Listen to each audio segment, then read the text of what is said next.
할렐루야. 네, 반갑습니다. 예, 오늘 청년 주일이라고 이렇게 경복교회에서 초청을 해주셔서 너무나 반갑고, 영광 되는 것 같아요. 한명수 목사님과는, 예, 저희 가족이 이제 뒤에서 제가 조금 더 자세하게 말씀을 드리겠지만, 저희 가족이 처음 하나님을 만나고 신앙생활을 했던 강남교회에서부터 인연이 되었어요. 예, 제가 거의 목사님과는 중학교 시절, 중고등학교 시절부터 알게 되고 인연이 되었었던 것 같아요. 정말 이렇게 또 방송을 보시고 또 기억을 해주시고 초청을 해주셔서 너무나 기쁘고 반갑고 감사했습니다. 그런데 제가 사실은 뭐 목회자도 아니고요, 신앙을 전공한 사람도 아니고, 뭐 전문적으로 이렇게 간증 활동을 하는 간증 사역자도 아니에요. 그래서 어떻게 보면 사실 여러분들이 많이 간증을 많이 들어보시고 다른 분들 간증을 접해보셨다면 아마 오늘 이 시간 제가 많이 미흡한 부분도 있고 서투른 부분들도 많이 있을 것 같아요. 그렇지만 한명수 목사님께서 방금 소개를 해주셨던 것처럼 저의 삶, 그런 것들을 조금 나누면서 제가 받은 하나님의 은혜, 이런 것들을 우리 경복교회 성도님들과 함께 그냥 편안하게 나누는 시간이 되었으면 좋겠습니다. 여러분들 토끼와 거북이 이야기 다들 아시죠? 별주부전 아니고요. 그 경주하는 토끼와 거북이 이야기. 이 토끼와 거북이의 교훈이 여러분들 혹시 뭐라고 생각을 하시나요? 뭐 많이 있겠죠. 우리 보통 초등학교 때 이렇게 꾀를 부리지 말자, 부지런하고 성실하게 가자, 뭐 이런 기타 등등 여러 가지 이제 교훈들을 많이 이야기를 하죠. 그런데 이 최근 몇 년 전에 방송 전지적 참견 10점인가요? 예, 방송인 이영자 씨가 이 토끼와 거북이 예를 드셨어요. 그러면서 본인은 열등감에 대한 이야기이다. 그래서 이 이야기에 나오는 거북이는 열등감이 없어서 꾸준하게 누가 봐도 되지 않을 경주이지만 본인이 열등감이 없었기 때문에 당당하게 경주에 임할 수 있었다라고 풀어가시더라고요. 근데 저는 조금은 비슷하지만 다른 관점으로 좀 이야기를 오늘 나누고 싶어요. 저는 두 가지 교훈이라고 생각을 하는데요. 하나, 첫 번째는 목표를 바라보았는가, 주변인을 바라보았는가의 차이라고 생각을 합니다. 토끼는 같이 뛰는 거북이를 바라보았죠. 그러면서 우월감을 느꼈어요. 목표를 바라보지 않고 중간에 잤죠. 그런데 거북이는 그러지 않았어요. 내가 가야 할 꼬린 지점만 봤죠. 나보다 빨리 가거나 말거나 중간에 가다가 토끼가 자거나 말거나 내가 갈 길만 갔어요. 두 번째 교훈은요, 거북이한테 저는 좀 포커스를 두고 싶어요. 느리다라고 사람들이 어떻게 보면 약점이잖아요. 이 약점을 내가 가진 꾸준함, 성실함으로 강점화시켜서 승리를 얻게 되었죠. 약점을 강점으로 바꾸는. 그 두 가지를 오늘 토끼와 거북이의 교훈으로 말씀을 드리면서 좀 저의 이야기를 풀어가려고 합니다. 누가 봐도 여러분들 앞에 있는 저는 중증의 장애인이에요. 그렇죠? 네. 세상에 제가 길을 가면은요, 사람들이 제 휠체어가 워낙 독특하잖아요. 일단은 첫 번째 반응은 되게 굉장히 신기해 하세요. 그런데 두 번째 반응은 요즘에 이제 국가에서 이렇게 어르신들도 그렇고 장애인분들도 그렇고 휠체어를 이렇게 지원을 하잖아요, 국가에서. 그러다 보니까 요즘 좋은 휠체어들 많이 나오던데 그런 건 못 타요? 라고 물어보시는 분들이 계세요. 근데 제 휠체어가 좋지 않아 보이시나 봐요. 근데 제가 못 타요. 거저줘도 저는 못 탑니다. 저는 선천성 근육장애예요. 근육장애라고 하는 건 막 근육이 우리가 근육 키우기 위해서 운동도 막 하고 그러잖아요. 근데 저는 운동을 해도 근육이 키워지지는 않고요. 그냥 뭐 더 근육이 장애가 심해지지 않는 걸 그저 그냥 좀 방지해 주는 정도인 것 같아요. 온 몸의 근육이 굳어지거나 힘을 잃는 병이에요. 그래서 팔도 이렇게 그냥 제가 이렇게 그냥 강의할 정도만 움직일 수 있어요. 높이 막 번쩍번쩍 손을 들지는 못하고요. 그게 그냥 가만히 앉아서 글씨 쓰고 컴퓨터 타이핑 치는 정도? 그리고 제가 오늘 아주 귀한 시간에 저보다도 한참 연장자이신 우리 집사님, 권사님, 장로님들 앞에서 이렇게 간증을 하는 건데 양쪽 가장자리에 앉으신 분들은 제가 아주 정면을 응시해서 이렇게 앞에 앉으신 분들처럼 눈맞춤을 하지 못합니다. 이게 째려보는 거 아니에요. 이해해 주세요. 목까지 굳어져서 그렇습니다. 태어나서부터 선천성 장애였어요. 그러다 보니까 저희 부모님께서 마음이 어떠셨겠어요, 사실은. 근데 저희 가정이 처음부터 하나님을 믿었던 믿음의 가정이 아니었어요. 저의 기준으로 친가 외가 아버지 쪽, 어머니 쪽 양쪽 가정 다 철저한 한국 사회 전통적인 집안이었어요. 유교와 불교가 결합된 얼마만큼의 보수적이고 저는 그런 가정이었는지 아시겠죠. 그러다가 저희 부모님께서 정말 오롯이 저 때문에 나서부터 장애를 가지고 있었던 딸을 위해서 하나님이 그렇게 전지전능하시고 뭐 병 다 고치신다고 하니까 우리 딸도 좀 고치실 수 있겠지. 교회 다니면 우리 딸도 고침받을 수 있겠지라는 그 절박한 심정. 우리 오늘 청년주일이라 청년들도 많이 계시는데 저를 비롯해서 우리 청년들은 아마 어렴풋하게 그게 부모님 마음인가 보다 하겠지만 앞에 앉으신 우리 성도님들은 아마 그 심정을 아실 거예요. 얼마만큼 간절하고 절박한 심정으로 교회를 그때는 뭐 하나님을 만나겠다라는 것보다도 교회를 다닌 거죠. 말 그대로. 그런데 저희 어머니께서 정말 느리다는 차원의 거북이가 아니라요. 정말 성실하다는 차원에서 거북이 같은 분이셨어요. 정말 교회를 등록한 그 순간부터 새벽 예배며 모든 공예배를 빠지지 않고 가셨어요. 그만큼 절박해서 교회를 등록을 하셨기 때문에 절박하게 기도를 하셨다고 해요. 제가 기억하는 어머니는 워낙 긍정적이고 밝고 제가 장애가 있음에도 불구하고 우리 딸 내가 항상 업고 다녀서 유괴당하지 않아도 좋고 내가 우리 딸을 업고 이렇게 계단을 오르내릴 수가 있어서 이렇게라도 운동할 수 있어서 참 감사하다고 정말 긍정의 아이콘인 어머니셨고 그러면서도 저를 어디 가서 세상에서 당당하게 키우기 위해서 강하게 훈육하셨던 분이셔서 강하고 긍정적인 분이시라고 제 기억에는 그렇게 남아있는데 어머니는 제가 없는 곳에서 많이 우셨다고 해요. 제가 어른이 되고 이렇게 최근 몇 년 전에서야 그런 어머니의 약했던 모습을 알게 됐어요. 기도하면서 그렇게 우셨다고 해요. 저도 어렴풋이 기도하실 때 우시는 모습은 봤던 기억이 나요. 근데 우리 엄마가 그런 엄마라고 생각을 못했기 때문에 우리 엄마 정말 성령이 충만해서 기도하실 때마다 많이 우시나 보다 이렇게 생각을 했죠.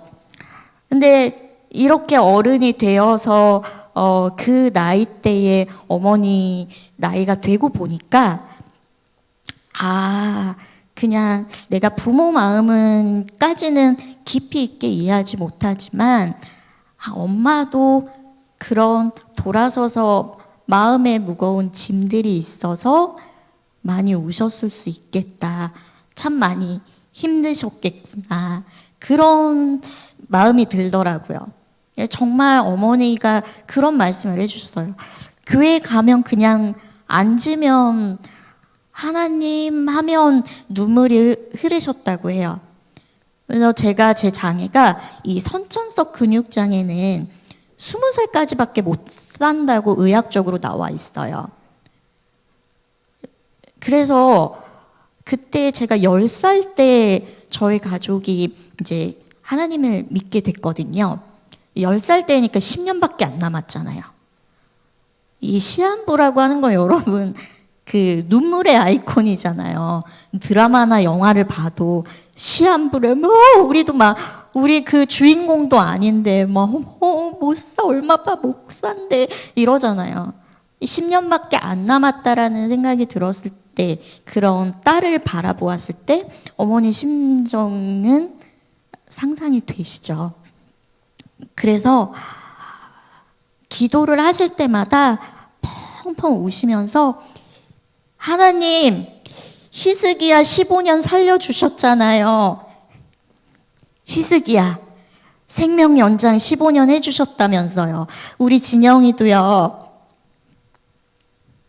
하나님 곁에 간다는 건 참 기쁜 일이지만 너무 일찍 헤어지면 제가 그 아이 너무 보고 싶을 것 같아요. 라고 기도하셨다고 해요. 근데 저는 혼자 그렇게 울면서 기도를 하셨으니까 몰랐죠. 그냥 학교 갔다 오면 어머니께서 그냥 너무 밝게 저를 맞아주셨고 어떤 일이 있을 때 항상 긍정적으로 훈육해 주셨던 분이니까 우리 엄마는 강한 엄마, 긍정적인 엄마, 밝은 엄마 이렇게 생각을 했던 것 같아요. 근데 어느 날 그런 어머니의 마음의 짐을 덜어주는 말씀을 어머니께서 묵상하셨다고 해요. 바로 요한복음 9장 3절의 말씀인데요. 그 예수님 제자를 비롯해서 주변 사람들이 예수님께 시각장애인을 보고 저 사람의 시각장애가 저 사람의 죄로 인한 것입니까? 저 부모의 죄로 인한 것입니까? 누구의 죄로 인한 것입니까? 라고 여쭤봤을 때 예수님께서 답을 해주셨던 건데요. 이 사람이나 그 부모의 죄로 인한 것이 아니라 그에게서 하나님이 하시는 일을 나타내고자 하심이라 라고 하셨던 그 말씀이 어머니 가슴에 확 박히신 거예요. 나서부터 장애가 있었던 딸을 바라봤을 때 얼마나 내가 내 어떤 전생에 하나님을 믿기 전엔 더더욱이 전생에 내가 무슨 죄를 지어서 무슨 업보 때문에 이 아이가 이렇게 태어난 건가라는 죄책감 마음의 짐이 얼마나 크셨겠어요. 그런데 이 말씀을 접하고 하나님이 일을 하시기 위해서 이 아이를 보내셨다고 하니까 그래 이 아이를 특별한 몸으로 보내셨으니까 하나님께서는 이 아이를 통해서 특별한 일을 하시고 특별하게 써주실 거야 라고 마음의 위로를 얻으셨다고 해요. 저한테도 어느 날 진영아 너는 하나님이 이렇게 특별한 몸으로 보내셨으니까 특별하게 쓰실 거야. 그러니까 하나님의 영광을 위해서 우리가 열심히 살아야 돼 라고 말씀을 해주셨어요. 근데 저는 너무 어린 나이에 저희 부모님의 결정에 의해서 교회를 왔잖아요. 이게 애는 제가 이래 봬도 좀 순수해요.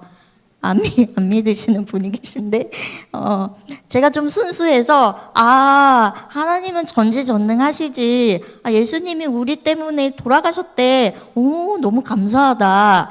이게 정말 신앙을 머리로 이해를 한 거예요. 그러니까 어머니가 그렇게 그래 내가 이렇게 태어난 것도 다 이유가 있구나. 네, 요즘 기생충의 그 유행어처럼 너는 다 계획이 있구나 이것처럼 하나님은 나한테 다 계획이 있으셨구나 했던 것 같아요. 근데 그러다 보니까 그냥 머리로만 그렇게 이렇게 신앙을 했지, 제가 막 저의 간절함으로 하나님을 믿게 되질 않았다 보니까, 하나님 믿고 열심히 주일에 예배 드리고 뭐 학생부, 뭐 중고등부, 청년부 열심히 활동도 하고 임원 활동도 하고 뭐 찬양도 하고 뭐 여러 가지 교회 신앙생활을 한다고 했지만, 겉으로 보여지는 그런 생활들은 열심히 했던 것 같아요. 우리 부모님이 열심히 믿으시니까. 그런데 제가 저만의 아주 치열하고 간절한 절박한 마음으로 하나님과 인격적인 대화를 하진 않았던 것 같아요. 물론 기도했죠. 그렇지만 내가 바라는 거, 원하는 거, 하고 싶은 기도만 했던 것 같아요. 근데 그러면서도 그냥저냥 어머니 기도 덕분에 이렇게 은혜 속에 살아왔어요. 하나님이 참 저를 사랑하셔서 한 고등학교 때까지는 제가 어머니께서 일거수일투족 다 씻는 거며 옷 갈아입는 거며 다 해주셨었어요.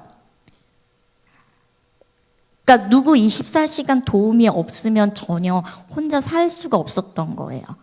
나는 샤워도 못하고 아무것도 다 누가 도와줘야 되는 줄 알았다가 대학교 때 여차저차 기숙사 생활을 하게 됐어요. 제 도우미라고 해서 부모님과 학교 측과 협의를 통해서 장학금을 저희가 학생한테 지급하는 조건으로 도우미 장학생을 해서 들어갔는데, 이 친구가 가정 형편이 너무 어려운 친구여서 알바를 한다고 저를 도와주지를 못하는 거예요. 한 일주일을 씻지를 못했어요. 친구가 없어서. 근데 어디 일주일 안 씻으면 되게 찝찝하잖아요. 제가 나 혼자 한번 씻어볼까 하고 샤워장에 들어가서 2시간, 장장 2시간에 걸쳐서 샤워에 성공을 합니다. 이게 제 인생의 굉장한 터닝 포인트가 됐어요. 이걸 계기로 해서 한 학기 만에 기숙사 도움이 없이 그냥 저 혼자, 도우미 장학생 이런 거 안 붙이고 저 혼자 방 배정 받아서 생활할 수 있게 됐고요. 그렇게 한 학기가 또 지나고 나서 한명수 목사님이 이곳에 경복교회 오시기 전에 사역하셨던 뉴질랜드에 제가 어학연수를 가게 됩니다. 당연히 한명수 목사님이 계셨기 때문에 뉴질랜드로 갔죠. 그때 정말 목사님께서 많이 한명수 목사님, 이정 사모님께서 너무 이렇게 잘 챙겨주셨어요. 하다못해 홈스테이 구하는 일도 휠체어 접근이 가능한 가정이어야 홈스테이가 가능하잖아요. 그러다 보니까 홈스테이 구하는 거며 여러 가지 어려움이 있었지만 목사님이 많이 애써주시고, 그곳 뉴질랜드 사역하셨던 교회 성도님들까지 기도도 정말 많이 해주시고 한 덕분에 무사히 2달, 겨울방학 딱 만으로 8주 있다 왔더라고요, 제가. 그것이 또 계기가 돼서 뉴질랜드뿐만 아니라 아주 무궁무진한 해외 방방곡곡이라고 하기에는 좀 어폐가 있지만 여러 군데를 다녔어요. 미국, 일본, 태국, 뭐 중국 할 거 없이요. 이게 저한테는 굉장히 큰 인생의 풍부한 경험을 할 수 있게 된 경험이기도 하긴 했어요. 내가 사회복지를 전공을 하고 내가 장애인 당사자니까 장애인들을 위해서 이 사회에 장애인들이 편안하게 살 수 있게끔 내가 배운 지식과 내가 이렇게 경험했던 많은 경험들을 토대로 이 사회를 변화시키는 사람이 되겠다라는 비전을 대학교 때 가졌던 것 같아요. 그래서 이 사회에서는 장애인들이 사회적인 차별이나 어떤 편의시설이 갖추어지지 않은 그런 것들로 인해서 배우고 싶어도 배우지 못하고 일하고 싶어도 일하지 못한 사회니까 내가 열심히 노력해서 교수가 되어서 장애인도 이렇게 노력하면 될 수 있다라는 걸 사회에 보여주고 장애인들한테도 내가 꿈과 도전과 희망을 주는 사람이 되면 좋겠다라는 비전을 가졌던 것 같아요. 그래서 내가 더 공부를 해야 되겠다. 그래야 교수가 되니까. 그래서 대학원을 진학을 했죠.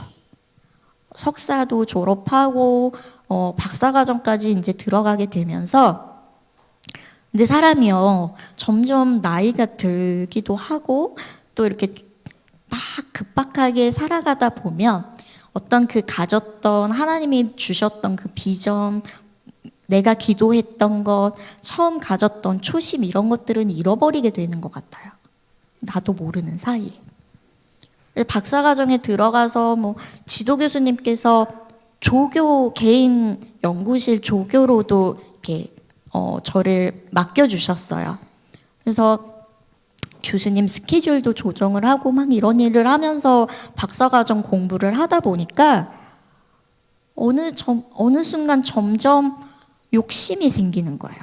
남들은 박사과정 몇 학기 차에 논문을 막 준비를 해가지고 논문을 써서 3년 과정 마치면 얼마 안 있다가 졸업도 하고 이러는데, 선배들을 보면 나도 빨리 가고 싶은데 나는 뭐지? 라는 생각이 들더라고요. 근데요, 제가요, 그런 어떤 비전을 가졌기 때문에 더 공부를 해서 이렇게 노력해야 되겠다라고 해서 사실은 박사과정까지 공부를 한 거지, 이 자리에서 여러분들께 고백을 하자면 제가 이렇게 공부를 잘하거나 공부하는 걸 그렇게 좋아하는 성격이 아니에요. 그래서 정말 노는 거 좋아하거든요. 그러려니까 너무 힘든 거예요, 이 박사과정 공부가. 그래서 제가 하나님께 뭐라고 기도를 했냐면요, 하나님, 장애가 없고 건강하든지 사지가 멀쩡하든지 아니면 머리라도 좀 핑글핑글 돌아가가지고 공부라도 좀 잘하든지, 아니 장애도 있고 움직이는 것도 굼뜨고 체력도 약해가지고 그렇다고 공부도 못하고 저 왜 여기까지 오게 하셨어요? 아니, 그런 생각을 했었어요.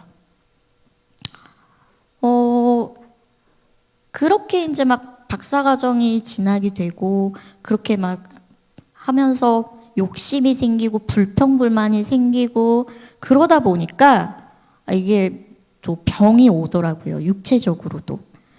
그래서 원인 모를 빈혈 때문에 아마 헤모글로빈 수치라고 여자분들은 다 아실 거예요. 피가 한 12에서 15 정도 수치가 나와야 정상이라고 해요. 근데 이제 저는 너무 어느 날 어지러워서 병원을 갔더니 헤모글로빈 수치가 3밖에 안 되네요 라고 하시더라고요. 그러니까 그냥 이게 헤모글로빈 수치라는 게 이게 뭐다냐 싶은데, 그냥 피가 15만큼 15리터 있어야 되는데 피가 3리터밖에 없는 거예요. 우리 몸에 한 5분의 1 정도 수준밖에는 피가 없는 거죠. 4분의 1, 5분의 1. 그러니까 거의 막 온 몸이 하얗고, 우리 보통 입술, 제가 오늘 여러분들한테 이쁘게 보이려고 메이크업을 해서 입술이 조금 더 빨갛긴 하지만요, 원래 입술이 빨갛잖아요. 그런데 제가 빈혈일 때 입술이 하였어요. 그리고 우리 눈동자도요, 흰자 있잖아요. 흰자가 우리 막 이렇게 조금 피곤하거나 하면 빨갛게 충혈되잖아요. 충혈도 안 돼요, 피가 없으니까. 하얗다 못해 푸른색이 나요. 보시는 분들마다 눈이 왜 이렇게 시퍼래? 라고 하실 정도로. 숨 쉬는 것도 어렵고요. 입이 바짝바짝 마르고 밥이 모래알 씹는 것 같이 입맛이 없고, 숨도 막 심장이 벌떡벌떡 뛰어서 숨도 차고. 그러니까 이제 매주 수혈을 받는데, 수혈 받은 피도 수혈 받으면 그만큼은 있어야 되잖아요. 그 다음 주에 가면 거기서 또 채워져야 되는데 그 수혈 받은 만큼도 일주일 사이에 다 사라지고 없어지는 거예요. 그래서 매주 저희 어머니랑 저랑 병원 수혈 받으러 병원 갈 때마다 예수 그리스도의 보혈의 피로 채워졌으면 좋겠습니다, 하나님. 이렇게 기도하면서 갔던 것 같아요. 근데 그 매주 병원 가서 수혈 받는 게 1년이 돼도 2년이 돼도 3년이 돼도 매주 똑같이 반복이 됐어요. 그래서 1년이 지나고 2년차 되니까 처음에는 수혈 받으러 갈 때 예수 그리스도의 보혈의 피로 채워주시옵소서라고 기도하면서 받았는데 2년차 돼서는 대체 예수 그리스도의 피는 언제 다 채워지나요, 예수님, 하나님? 했던 것 같아요. 그러면서 막 아까 말씀드렸던 것처럼 나는 장애도 있고 이 와중에 건강까지 잃고 공부도 못하고 실력도 없고 느리고 하나님 나 이거 이제 이렇게 아파가지고 죽을 일밖에 없는 것 같은데 차라리 데려가세요. 여기까지 박사과정 뭐하러 시키셨어요. 그냥 편하게 데려가 주세요 좀 제발. 그러면서 인간적인 생각으로는 이게 다 엄마가 특별하게 써주시라고 기도해서 엄마가 공부 열심히 하라고 장애인이니까 더 열심히 하라고 그렇게 가르쳐서 그래. 엄마 탓? 우리 교수님은 왜 그렇게 바쁘셔가지고 일을 조교한테 엄청 많이 시키셔. 일 좀 그만하시지. 교수님 탓? 이게 다 장애인들한테 사회가 장애인을 무시하니까 차별하니까 그런 거야. 사회 탓? 정부 탓? 궁극에 가서는 하나님 탓. 내 탓은 없는 거죠. 어디에도. 그래서 그냥 다 포기하고 내려놓으려고. 내가 지금 이 상황에 박사를 따서 뭐 하나 라는 생각이었어요. 다 내려놓을래요. 하나님 그냥 병원이나 다니죠 뭐. 그러고 가만히 생각을 하니까요. 그래 뭐 박사 안 하면 어때. 그냥 조용히 병원 다니고 나도 복지관이나 좀 다니면서 하고 생각을 해보니까 어떤 생각이 드냐면요.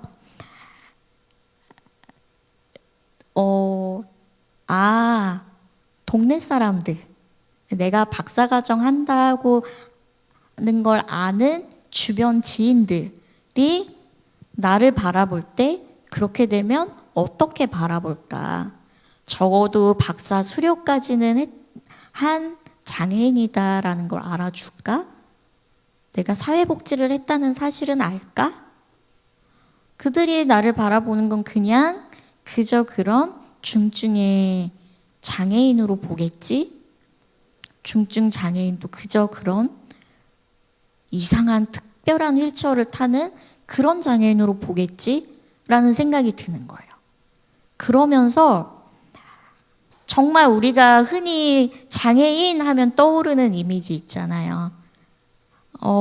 너무 중증의 장애인이어서 정말 집에서 누워만 지내야 되고 사회활동도 바깥 활동을 할 기회조차 없는 그런 장애인의 모습이 떠오르더라고요. 그럼 그 사람이나 나나 다를 게 뭐 있나라는 생각이 들었어요. 그 생각이 드는 순간에 하나님께서 그런 마음을 주시더라고요. 똑똑, 진영이 있니?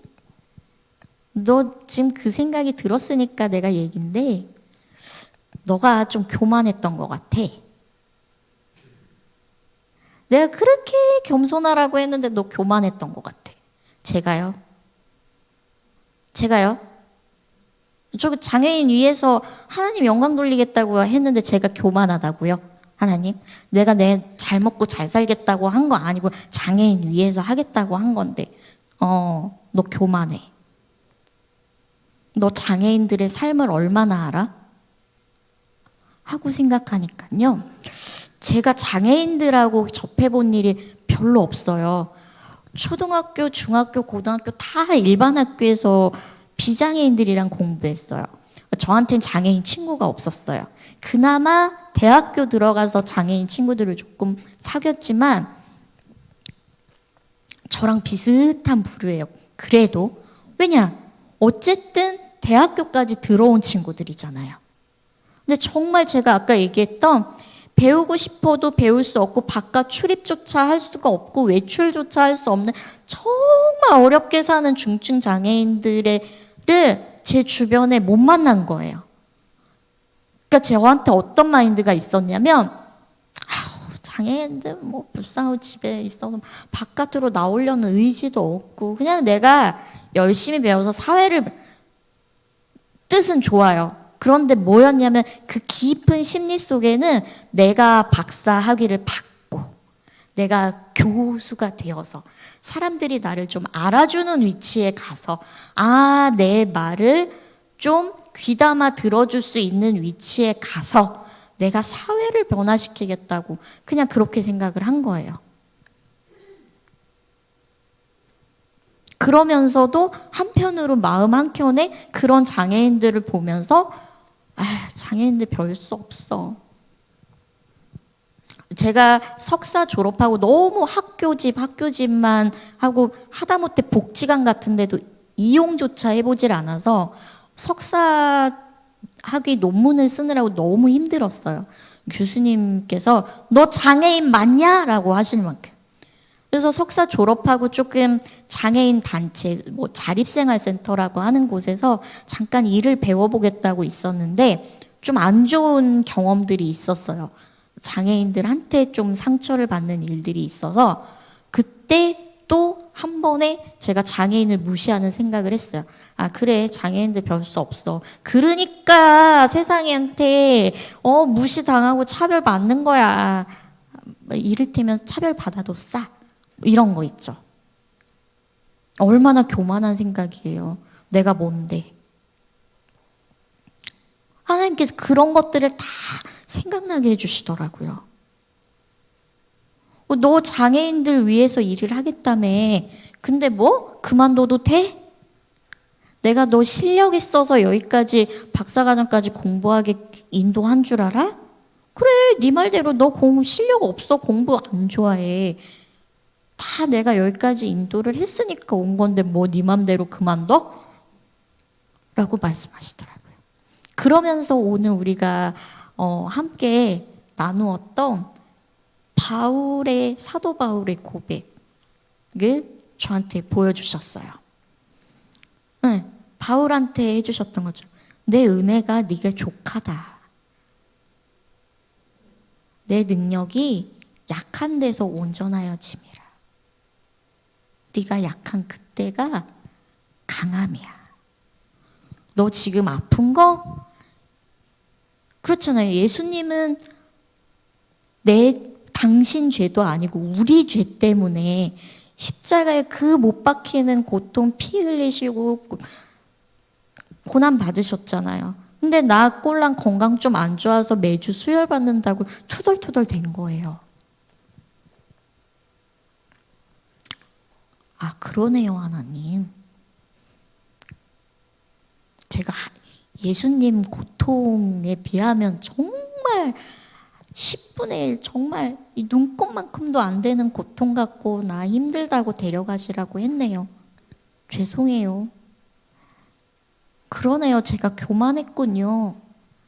저도 장애인인데 장애인 이해하고 그들을 대변하는 역할이 저여야 되는데 제가 오히려 그 사람들을 손가락질 했네요.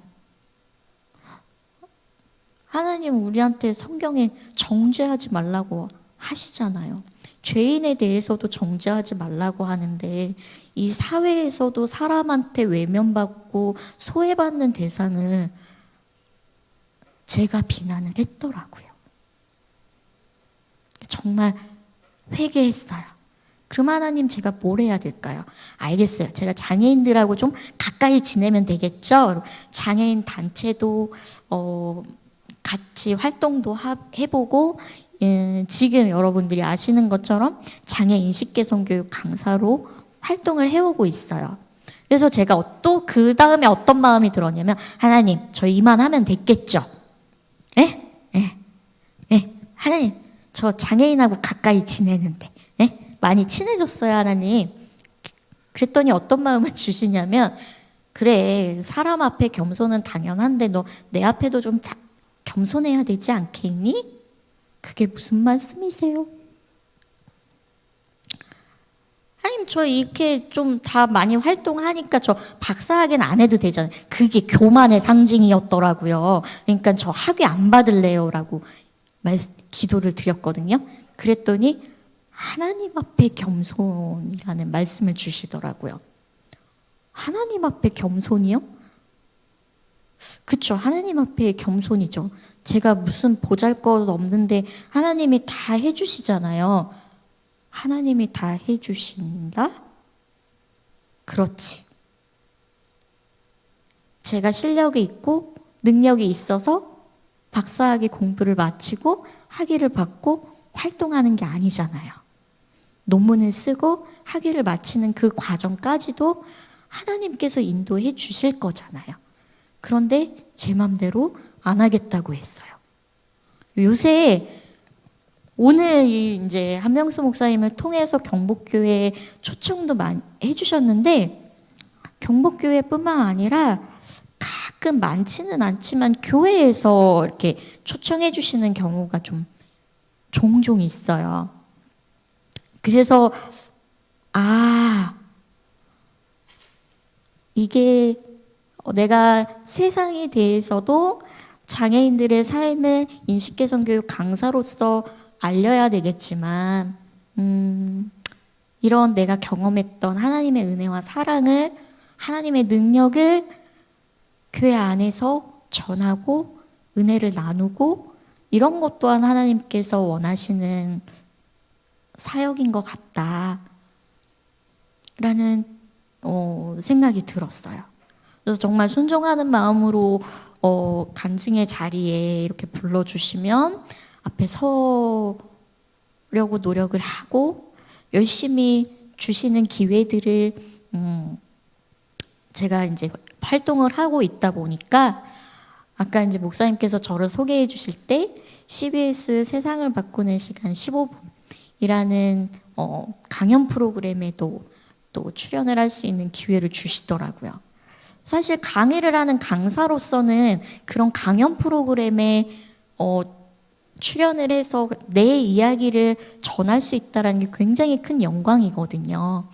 정말 세바시 제가 좋아하는 프로그램이었고, 내가 언젠가는 저 프로그램에 나와서 많은 사람들 앞에서 강의할 수 있었으면 좋겠다라고 간절한 마음으로 기도를 했는데, 저는 그게 먼 훗날이라고 생각을 했거든요. 그런데 작년 연말에 딱 그 기회를 주시더라고요. 근데 그리고 또 그것이 또 계기가 되어서 KBS 사랑의 가족에도 출연을 하게 되었고, 또 최근에는 우수 강사라고 또 한국 보건복지부 산하 한국장애인개발원이라는 공공기관이 있어요. 여기서도 개발 원장상, 우수 강사상을 제가 이제 최근에 수상을 했어요. 근데 남들은 오 대단하다, 이제 이진영 잘 나가네 라고 막 주변에서 그래 주시거든요. 참 감사한 일이죠. 그런데 저는 그게 그냥 마냥 기쁘고 감사하기만 한 게 아니라요, 빨리 논문 써. 내가 지금 주는 이 기회들은 정말 빙산의 일각이거든. 너 빨리 학위 마무리하면 내가 더 크고 많은 기회들을 열어줄 거야. 너 더 많이 사역해야 돼 라고 채찍질 하시는 하나님의 음성 같아서 좀 부담이 돼요.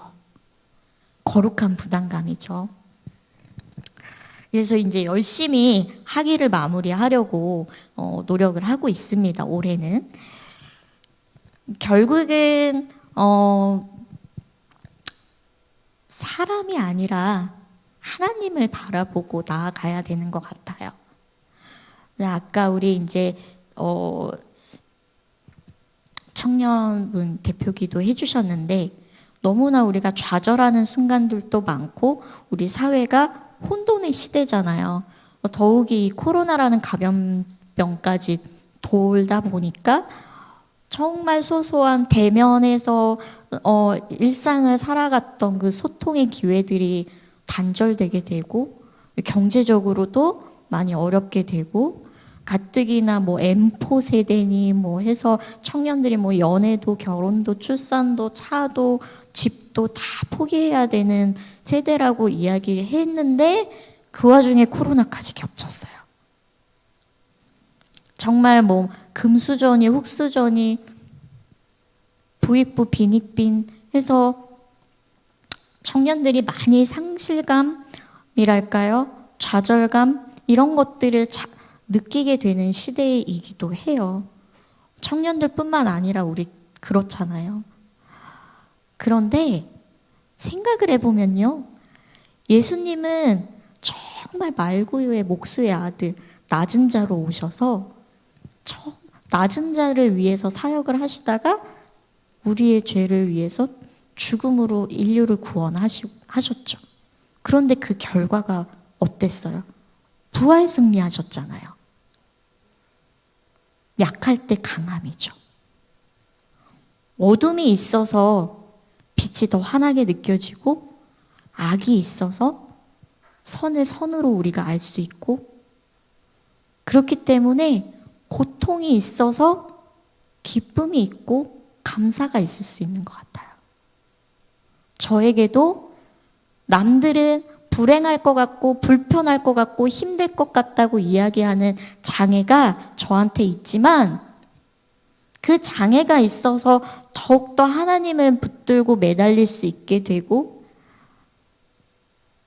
하나님의 능력에 힘입어서 나아갈 수 있고 지금 여러분들 앞에서 이렇게 삶을 나누고 은혜를 나누는 그런 간증의 자리에 설 수 있는 것처럼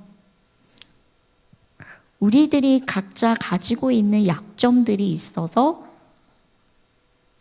그것들을 하나님의 능력으로 강점으로 우리가 이겨낼 수 있게 되는 것 같아요.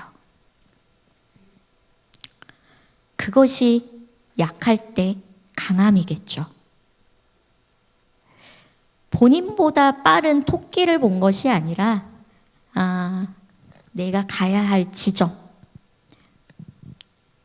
바라보며 좌절하지 않고 느림을 성실함으로 승화시켜서 승리를 거둔 거북이, 그리고 몸에 있었던 가시로 고통 속에서 기도를 했지만 하나님이 주신 말씀을 붙들고 내가 약할 때가 강함이라고 내 고통, 내 가시, 내 약함을 자랑하겠다고 고백한 바울처럼 우리 모두가 우리의 전지전능하신 능력자 하나님을 바라보면서 우리가 가야 할 인생의 목표 지점을 바라보고 꾸준하게 나아가시는 우리 경복교회 성도님들 그리고 청년분들 되시길 주님의 이름으로 축복하면서 제 간증을 모두 마치도록 하겠습니다. 감사합니다.